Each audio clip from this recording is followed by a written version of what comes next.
Assalamualaikum warahmatullahi wabarakatuh. Perkenalkan, saya Gebi Maharani dengan NIM 2406113810. Di sini saya akan menjelaskan praktikum pengetahuan bahan industri dengan judul pengetahuan bahan pangan, serealia dan kacang-kacangan melalui metode kejedal. Metode kejedal adalah salah satu metode analisis kimia kuantitatif yang digunakan untuk menentukan kadar nitrogen total, khususnya pada bahan organik. Secara prinsip, nitrogen dalam sampel diubah menjadi ion amonium dengan cara memanaskannya bersamaan asam sulfat. Setelah proses ini selesai, larutan ditambahkan basa kuat sehingga ion amonium berubah menjadi gas amonia. Gas amonia tersebut kemudian ditangkap dalam larutan asam dan kadar nitrogen akhirnya ditentukan melalui proses titrasi. Metode ini pertama kali ditemukan oleh John Kejedal pada tahun 1883 dan masih digunakan hingga sekarang karena keakuratannya.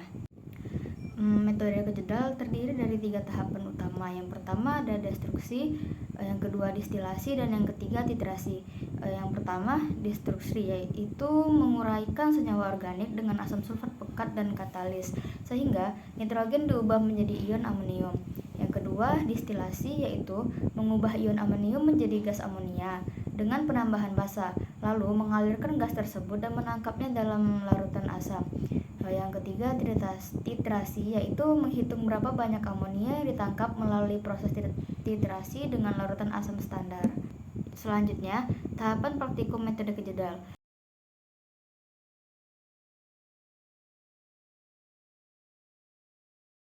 Proses ini dimulai dengan pembuatan regen.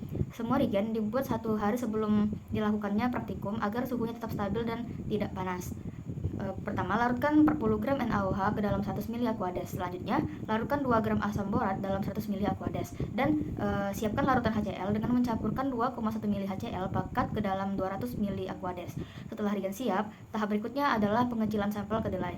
Sampel yang telah diperkecil kemudian ditimbang sebanyak 1 gram lalu dimasukkan ke dalam labu kejedal atau labu destruksi. Ke dalam labu tersebut ditambahkan reagen selenium yang berfungsi sebagai katalis untuk mempercepat reaksi destruksi. Setelah itu, tambahkan 20 ml H2SO4 pekat. Labu destruksi kemudian dipanaskan dengan kompor listrik atau alat destruksi lainnya. Pada proses awal, digunakan suhu rendah. Setelah setengah hingga 1 jam, suhu dinaikkan untuk mempercepat prosesnya. Proses destruksi ini berlangsung selama kurang lebih 1,5 jam.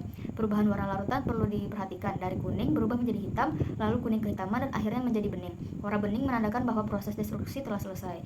Setelah destruksi selesai, larutan didinginkan terlebih dahulu, kemudian tambahkan 100 ml Aquades ke dalam labu, disusul dengan penambahan 20 ml NaOH dan 3 tetes indikator fenolftalin.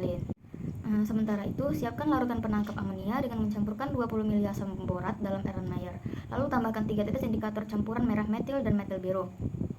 Larutan ini akan digunakan dalam proses destilasi. Destilasi dilakukan dengan memanaskan labu destruksi agar amonia yang terbentuk berubah menjadi uap. Uap amonia tersebut dialirkan melalui selang dan mengalami kondensasi sehingga menjadi cairan yang kemudian ditampung dalam Erlenmeyer berisi larutan asam borat. Setelah proses destilasi selesai, tahap terakhir adalah titrasi. Bersihkan buret dengan Aquades terlebih dahulu, kemudian isi dengan larutan HCl standar sebanyak 50 ml. Titrasi dilakukan berdasarkan larutan distilat dalam Erlenmeyer, dan titik akhir titrasi ditandai dengan perubahan warna dari hijau menjadi ungu muda atau merah muda. Volume HCl yang digunakan pada titrasi ini akan digunakan untuk menghitung persentase nitrogen total dalam sampel kedelai. Selanjutnya, untuk menghitung kadar nitrogen dalam sampel kacang kedelai, kita menggunakan rumus titrasi sampel dikali N asam dikali 14,006 dan dikali 100 dibagi berat bobot sampel. Di mana titrasi sampel itu adalah banyaknya HCl yang digunakan saat kita melakukan titrasi. Cara menghitungnya itu kita hitung dengan mengurangi volume HCl sebelum titrasi dengan volume HCl sesudah dilakukannya titrasi. Kalau N asam itu di mana asam yang kita gunakan yaitu HCl, dan kemudian bobot sampel itu adalah berat kacang kedelai yang kita gunakan sebagai sampel.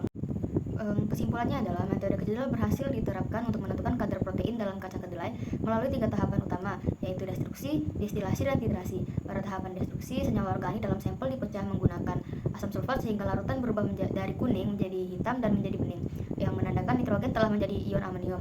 Destilasi dilakukan dengan penambahan basa, menghasilkan uap amonia yang ditangkap oleh larutan asam borat, dibuktikan dengan perubahan warna dari ungu menjadi hijau. Lalu tahapan terakhir yaitu titrasi, mengubah warna larutan dari hijau menjadi ungu muda sebagai tanda titik akhir reaksi. Seluruh proses berjalan sesuai prinsip kerja Kejedal dan menunjukkan bahwa metode ini efektif untuk analisis kadar protein pada bahan pangan. Sekian video dari saya, lebih dan kurangnya saya mohon maaf.